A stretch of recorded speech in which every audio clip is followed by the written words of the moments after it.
Diyos marhay na banggi tabi sa Induga Boss. Ako tabi ulit si Gina.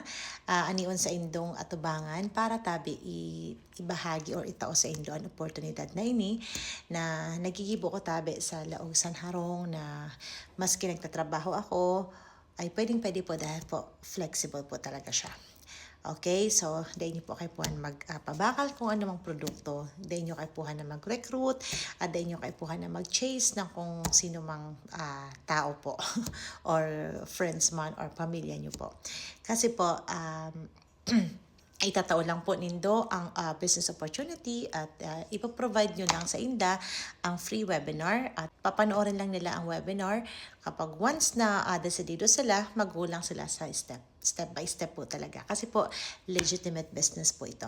Alright? So, kung may katanungan po kamo, aniyon lang po tabi ako, mag-message lang kamo sa kuya ng info at i-share ko sa Indo. Ini na amazing opportunity po. Life-changing opportunity. International po ini. Maski sa inman po kamo yato, pwedeng nyo po inikibuon. Flexible po at doable po.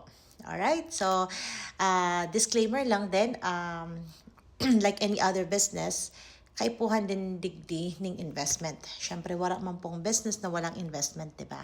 At syempre din, like any other business, ang business na ini ay ang resulta depende po sa hard work nindo, depende din sa kung gaano ka mo ka-dedicate sa indong mga negosyo. Right? So, message mo lang po ako. Alright? So, I'll be waiting for you po. Bye for now.